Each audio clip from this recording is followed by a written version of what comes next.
No programa de hoje, Negócios e Companhia, para você, empresários, colaboradores e empreendedores, vamos ter um quadro sobre economia. Sair daquele economês e dar dicas do dia a dia, de como poupar, de como realmente cuidar da sua saúde financeira.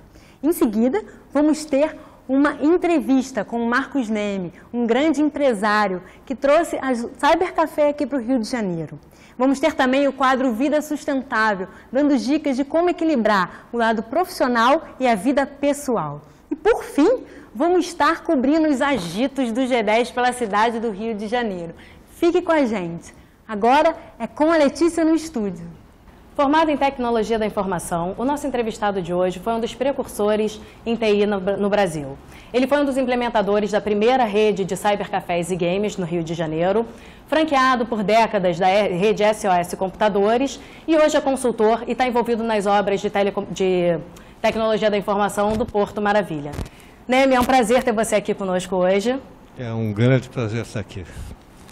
Bom, como um dos precursores da Tecnologia da Informação no país, como é que você vê essa questão da tecnologia nos negócios? Como é que a tecnologia da informação fez com que os negócios fossem aprimorados no Brasil e no mundo? Na verdade, a tecnologia da informação vem trazendo uma transformação nos negócios cada vez mais acelerada, né? E, de certa forma, até fugindo do controle de quem fez planos de mais longo prazo. Uhum. Então, o impacto, claramente, é muito grande. Bom, mas mesmo assim, na verdade, um dos desdobramentos da tecnologia da informação no mundo é a questão do e-commerce, né? Muita gente tem se adequado, muitas empresas têm se adequado à venda via internet, e isso é uma tendência, tem crescido muito no mundo. Só que, na realidade, muitas pessoas ainda se sentem muito inseguras em realizar essa compra pela internet. Você acha que o e-commerce é um ambiente seguro ou as pessoas ainda têm motivos concretos para se sentirem inseguras nesse ambiente? Não, a insegurança em acesso à internet permanece de certa forma. Obviamente, o desenvolvimento da tecnologia voltado para a segurança tem sido muito grande. Então, os principais sites de e-commerce têm uma infraestrutura que garante uma segurança com grande possibilidade de total ausência de problemas para o usuário. Uhum. A insegurança que eventualmente existe não é diferente de, por exemplo, você realizar uma operação com cartão de crédito num local de comércio qualquer, em que você não conhece as pessoas, não conhece o equipamento que está sendo utilizado e coisas assim. Uhum. Tá certo?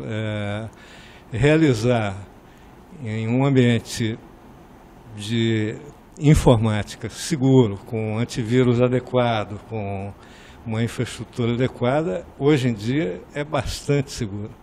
Então, na realidade, ninguém precisa ter mais muito medo de se aventurar nesses... Desculpe, tem que se precaver. Uhum. Tá certo? É necessário se precaver, mas existem os instrumentos que garantem a confiabilidade do processo. Uhum. Bom, uma outra tendência muito atual hoje em dia é a questão dos aplicativos para smartphones e tablets, enfim, né, na relação com os clientes. Você acha que as empresas brasileiras elas já estão se adequando a esse tipo de ferramenta na comunicação com o cliente ou ainda tem muito que caminhar para a gente chegar num relacionamento efetivo através dessa ferramenta? Alguma coisa tem acontecido no Brasil. Eu diria que nesta área nós estamos andando um pouco mais lentamente que o resto do mundo. Uhum. Mas é a tendência óbvia e forte, tá certo? Então, tudo que a gente está vendo vai mudar. E vai mudar nessa direção. Então, é inevitável. As empresas vão caminhando para isso. Mas, no Brasil, ainda a velocidade está um pouco lenta. Uhum. Mudando um pouquinho de tecnologia com clientes, enfim, e-commerce para Porto Maravilha, a ideia do Porto Maravilha é ser uma cidade digital, certo? uma cidade de facilidades de comunicação via internet, né?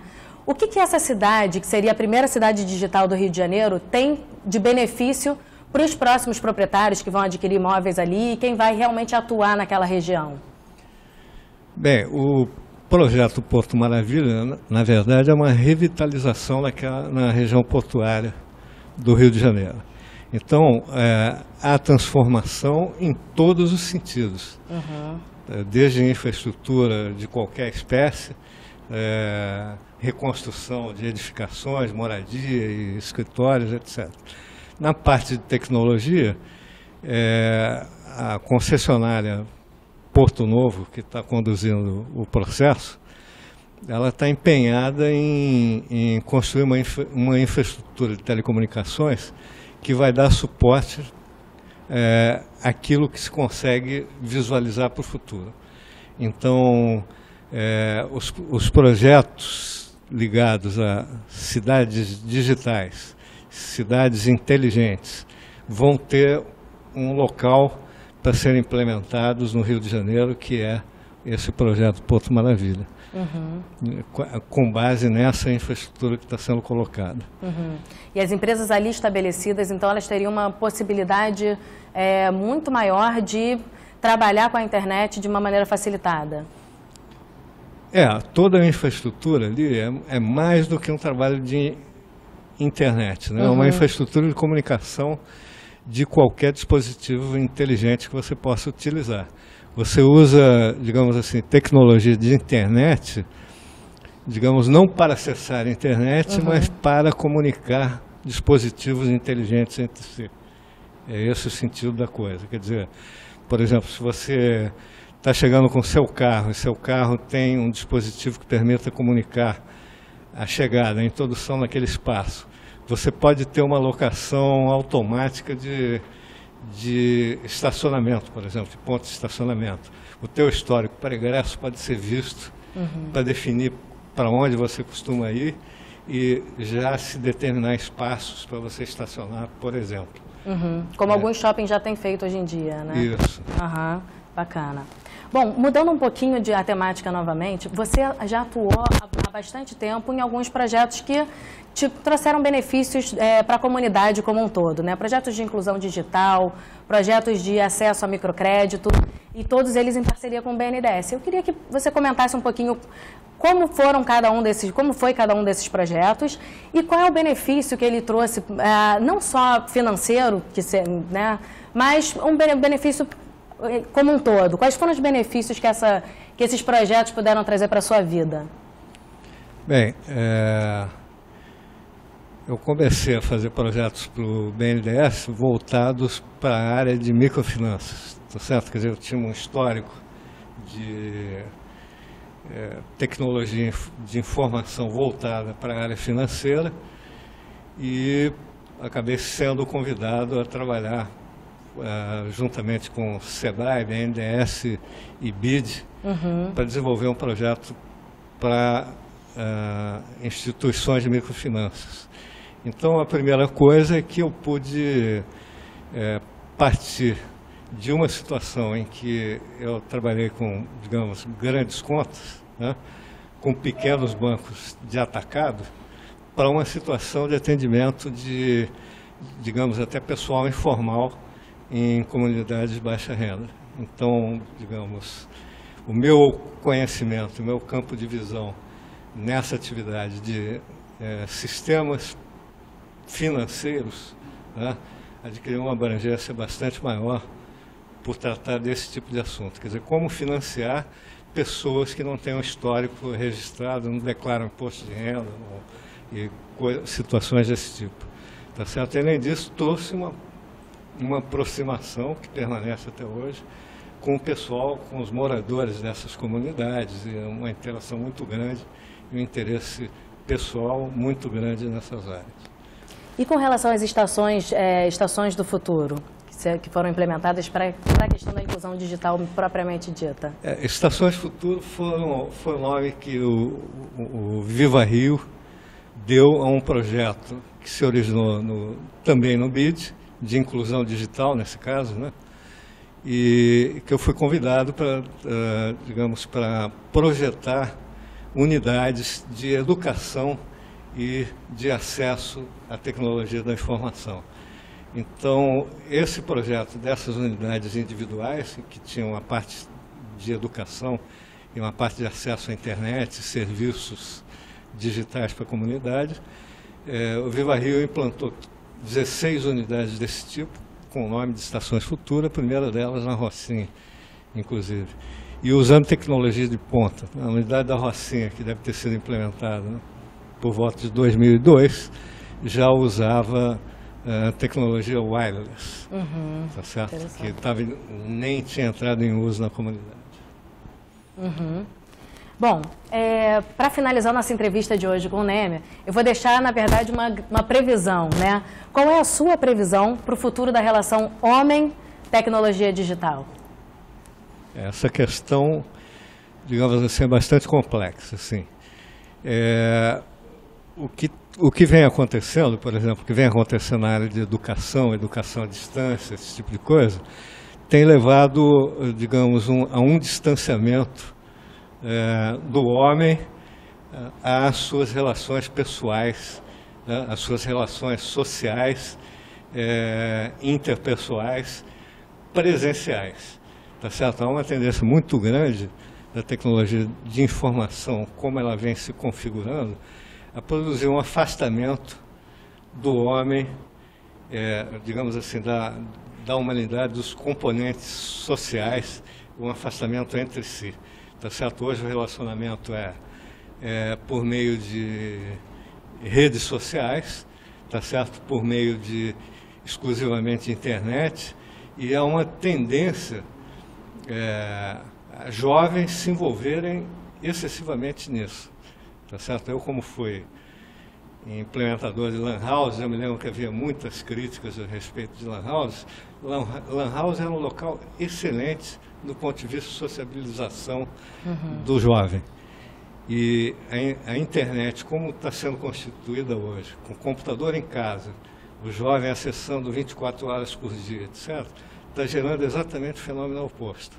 Tá certo? Distanciamento social do jovem. Aproxima de quem está longe e distancia de quem está perto, isso, né? Exatamente. Muito bom. Bom, essa foi a ideia, né, o conceito que o Marcos Nemer tem, um profundo conhecedor da área de tecnologia da informação, tem a respeito da tecnologia versus homem e qual é o futuro dessa relação. Bom, quero agradecer hoje a nossa entrevista com o Marcos Nemer. Muito obrigada, Nemer. Eu agradeço o convite e fiquei muito feliz de estar aqui sendo entrevistado por você. Marcos, gostaria de agradecer novamente a sua presença. Semana que vem a gente tem mais e agora vocês ficam com a Renata no estúdio. Obrigada, Letícia. Excelente entrevista. Agora é hora da economia. As pessoas deveriam estar preocupadas em fazer as perguntas corretas sobre aonde investir o seu dinheiro, sobre quais as melhores opções para se acumular patrimônio. E as perguntas que são feitas, na maioria das vezes, são absolutamente equivocadas. Elas querem saber como se opera uma ação, como se compra, como se vende uma ação, mas elas não sabem o que quer dizer uma ação. As pessoas falam que não gostam de risco e por isso vão investir em renda fixa.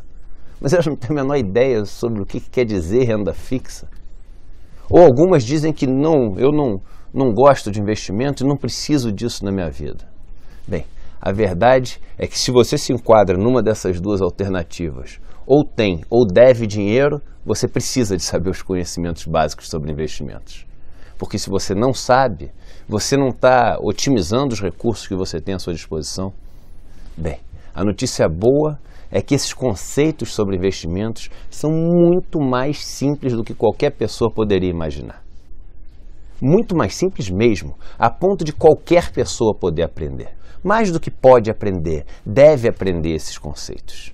E o mais bacana é que quando você passa a dominar esses conceitos, investir se torna não só eficaz, mas também divertido. Eu escrevi isso nos meus livros Encantadores de Vidas e O Encantador da Montanha. Quando algo se torna divertido, a gente sempre faz muito bem. Resolvi então escrever um livro que passasse de uma forma lúdica e divertida os conceitos de investimentos de uma forma que qualquer pessoa pudesse aprender. Vários conceitos que fazem a diferença no dia a dia das pessoas através do exemplo de uma loja de sapatos. A loja de sapatos do Seu Zé. Um exemplo que é próximo à vida de qualquer pessoa que estiver lendo o livro, porque qualquer pessoa conhece alguém que é dono de uma quitanda, dono de uma padaria, dono de uma loja. E através dessa loja a gente consegue entender todos esses conceitos do mercado financeiro. Então esse livro ele passa a ser um serviço de utilidade pública, eu acredito.